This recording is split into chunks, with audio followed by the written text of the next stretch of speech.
Asalaamu alaikum and welcome back to Reborn Muslim, the podcast by and for reverts to Islam.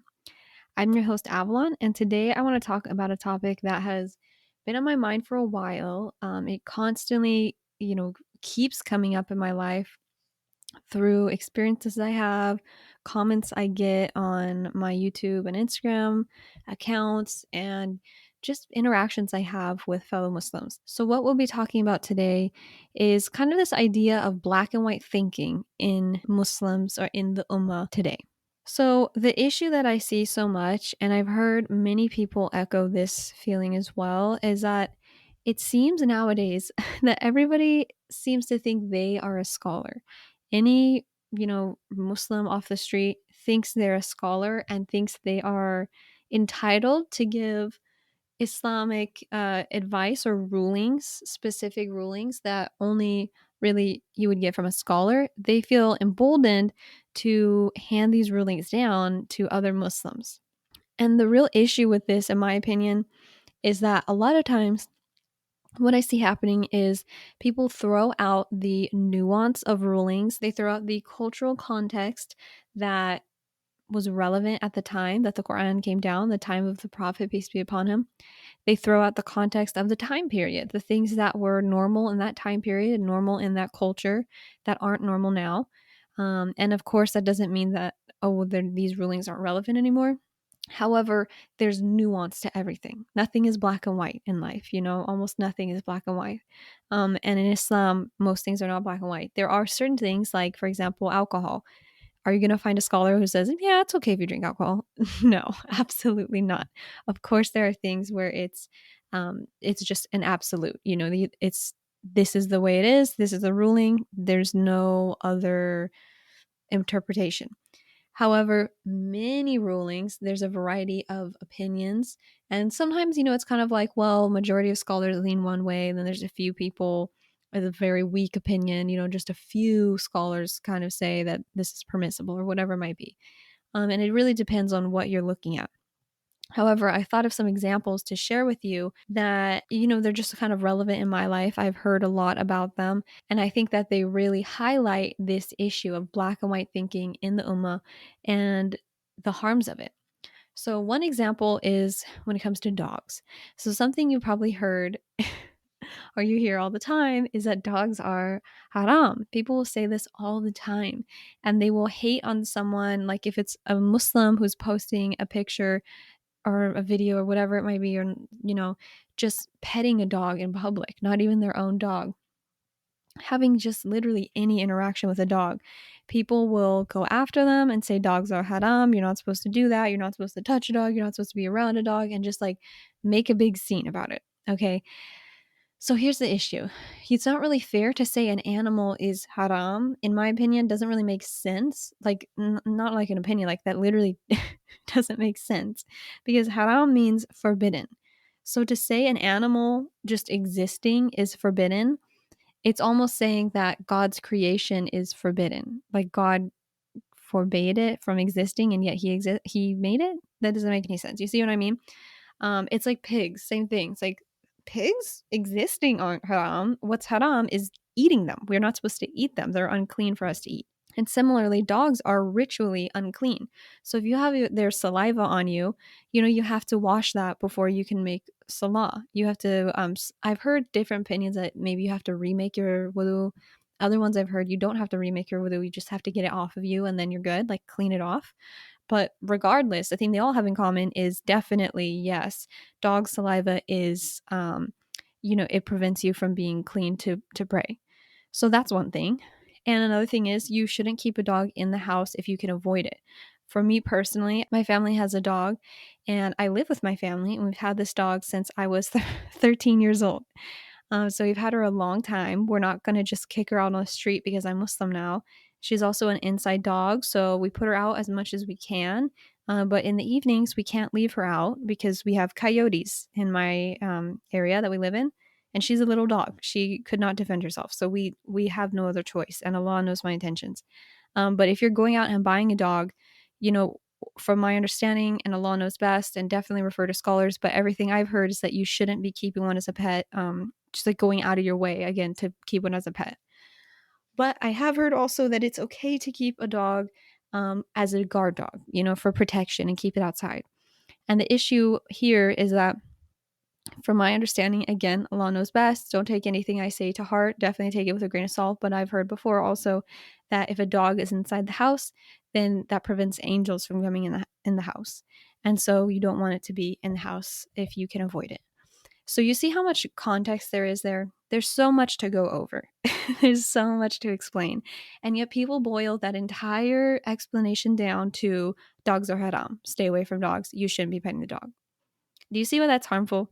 And then another example is veganism. I'm vegan. I've been vegan for over 4 years now.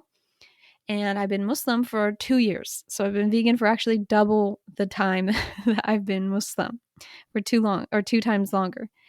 And people will constantly tell me, how can you be vegan? Are you still vegan? When are you going to give up being vegan? You can't be vegan and Muslim. It's haram. I hear this all the time. And it's so ridiculous because to be vegan means that you avoid the consumption of animal products, period. You don't buy animal products to wear, like leather and whatever it might be. You don't buy animal products in your, skincare products. And of course, you don't eat animal products. So you don't eat meat, you don't eat dairy or anything that came from an animal.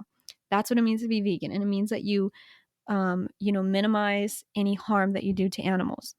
So to say that this is haram literally doesn't make sense, because what you're saying is, to say being vegan is haram, what you're actually saying is that meat and dairy and animal products are obligatory. So what sense does that make? Because then where does it stop? Is it every meat that's obligatory? I have to eat every animal on the planet? And what kind of dairy? I have to eat, eggs and milk and every type of milk. Which one is obligatory for us? Obviously, meat and dairy and all these things, they're not obligatory. And in fact, the only restrictions we have on food is on meat. And along with that, the restrictions we have on meat, the reason we need to eat halal meat, or one of the reasons behind it, is that the animals are killed in a very humane way. If you don't know, they're killed very quickly in order for it to be halal, and they don't experience any pain, inshallah. So the idea is you have respect and dignity for animals, and you don't put them through unnecessary pain. And that goes hand in hand with veganism. So am I saying Muslims should be vegan? Every Muslim has to be vegan? No, of course not. This is a personal choice you have to make. But to say it's haram, you see how misguided that is and how ridiculous that is, to tell a vegan that they can't be vegan. They have to eat meat. They have to drink milk in order to be a Muslim. How absolutely preposterous. And one last example I want to go over is the niqab. So there's a lot of discussion on, scholars debating, is the niqab mandatory or is it obligatory? Or is it just voluntary? Is it not obligatory? The best explanation I've heard about it from a scholar is in favor of saying it's not obligatory. And Allah knows best. Again, there's a variety of opinions, and you should look into it yourself if you're a female revert, or just a Muslim in general. But for myself, from the research that I've done, it seems to me that it's more of a voluntary act, and if you want to wear it, you can. With that being said, though, I have recently started wearing the niqab online. So on my YouTube channel and on Instagram, I always cover my face now, and I didn't before. And it's so interesting because half of the comments I get regarding the niqab are, take it off. Why are you wearing that? It's not obligatory. You shouldn't wear the niqab. And the other half are, your forehead's still out. You need to cover that. That's not the niqab. You need to cover more. You should only have your eyes showing. And this, again, just really speaks to this issue of black and white thinking, of really it's all or nothing thinking with these people, that either you cover every single part of you and, it's not hijab if you don't and you're not doing enough, or, oh, take it off. That's not obligatory. And what's so interesting is that I never said it was obligatory. I never said that. And as I just explained, I'm not even of the belief that it is obligatory. And yet I have these people getting mad at me saying I should reveal more of myself, when obviously we know in Islam it's always good to cover yourself more and to be more modest. Doesn't mean it's obligatory, but it's good to be more modest. And again, Allah knows best, and you should look up all of the nuance on that. But that's just a perfect example that really, really, for me, hits home that we have a problem. We have a problem with the ummah right now. We have a problem with black and white thinking. And the issue is that Islam is not a religion of black and white. And Islam is a religion of nuance. And what's most important here is that the not just nuance, but there's wisdom behind every ruling. There's not just, oh, don't do this thing because I said so. There's no ruling like that. And that's actually the reason that I loved Islam so much and I decided I wanted to become Muslim, was that there's so much wisdom behind every ruling. And when you throw all that wisdom out, when you throw the nuance out and just label everything haram indiscriminately, just everything you see that you don't like or that's a little different, oh, that's haram, without even knowing, not only are you failing to engage your critical thinking skills that Allah subhanahu wa ta'ala gave you and you should be using, we should all be using our critical thinking skills. Not only are you throwing that out and just using the most simple, basic way of thinking, of using your brain possible, but you're making Islam seem like this overly burdensome religion that's so hard to follow. It's impossible to follow correctly. And, it's just meant to trip you up. And in fact, in the Quran, in Surah 5, verse 87, Allah said, O believers, do not forbid the good things which Allah has made lawful for you, and do not transgress. Indeed, Allah does not like the transgressors. So even in the Quran, we can find it there. It seems like this was an issue even back then. I wish I had a scholar here to tell me more historical context on what was going on when this surah came out, because I'm assuming this was something happening at the time. I don't know though. But regardless, this is relevant even today. Don't forbid the good things that Allah has made lawful or halal for you. Don't do that. Why would you do that? And it just makes Islam seem like this draconian rule book of just random things are forbidden and there's no reason behind it, because the things that people will say are haram or forbidden, they're so arbitrary, they're so random, that if it actually was forbidden, then Islam would just be a bunch of ridiculous rules and would be impossible to follow. But as you know, if you're a Muslim, especially if you're a revert, that's not what Islam is. Islam is not meant to be a trick. It's not a trick question, It's not one of those tests where the professor was just trying to trip you up and make you fail. That's not what Islam is. This life is a test, this dunya is a test, but it's not supposed to be overly burdensome. You're not supposed to be at a loss of what you can and can't do. That's not the point. And as I said, one of the main reasons I came to Islam, and I discussed this in the first episode as well, is that there's wisdom and virtue behind every ruling. Every single ruling I came across, if I wasn't sure about it, I looked it up and I would always find a reasonable and meaningful explanation behind it. And this made it a much easier for me to follow these rules and keep up with all of them, because I know that they're good for me and there's wisdom and they're going to give me the best life possible if I follow them. However, when these types, whatever you want to call them, haram police, whatever, when you go out and label everything haram, which by the way is a very specific label, it's not meant to be used on every single thing indiscriminately. But when they go out and label everything haram, it completely misconstrues the meaning of Islam and the purpose of Islam, both to non-Muslims and to Muslims themselves. And that's really what I want to warn us against, because this is harmful to all Muslims and non-Muslims. Again, because if non-Muslims are seeing this happening, of course, they're never going to come to Islam if that's how they think, if that's how they're always being shown Islam, like if that's how it's always portrayed to them as this crazy rule book, you can never keep up with everything and everything is forbidden. Of course, they're not going to be interested in it.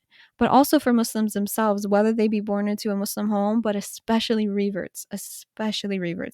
This is why I'm so aggravated by this issue, is that it's very harmful to our revert brothers and sisters, particularly the ones who are brand new to the religion. Because I remember being a new revert and not knowing what to believe. I would hear so many different things from different people.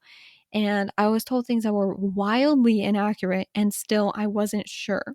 I didn't know, well, maybe they just have a different opinion, or maybe I never heard of that before. Maybe that is true.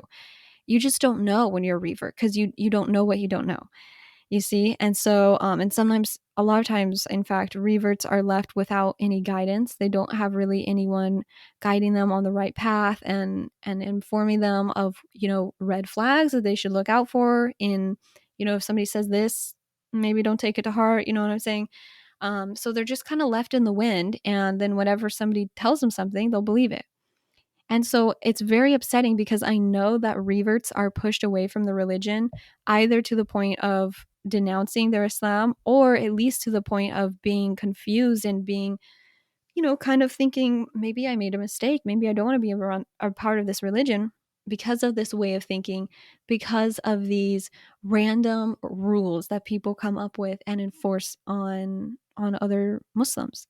And the crazy part of it is like it's not even their job to enforce it. That's why we call them the haram police, because they're policing other Muslims. And they take it upon themselves. They feel emboldened to do it. It's so interesting because it's like nobody asked you to do this and you're not helping anyone.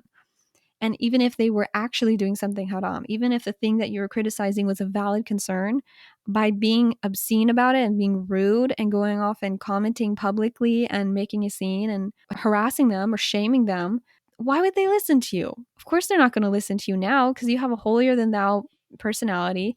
You're talking down to them and they're not going to listen to you. If anything, you are literally just going to misguide them and push them away from Islam, even if you had something legitimate to say, because of the attitude that accompanies this kind of thinking.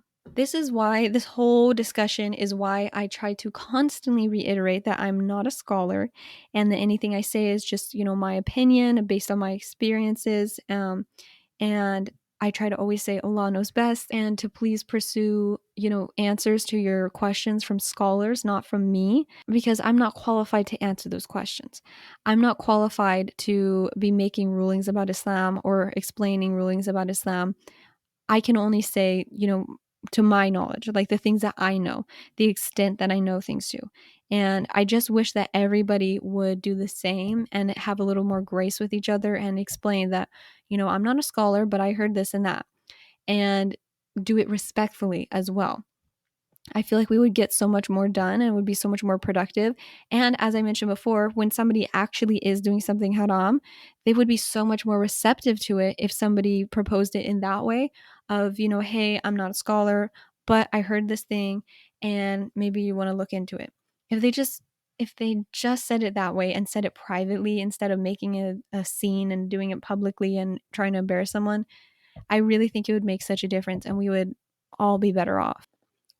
So I think I'm going to end the episode there. That's all I had to say today, is pretty much just a rant and something that I've noticed and something that I think we can all fall victim to. We can all fall victim to this because the thing is, black and white thinking is easier than thinking with nuance.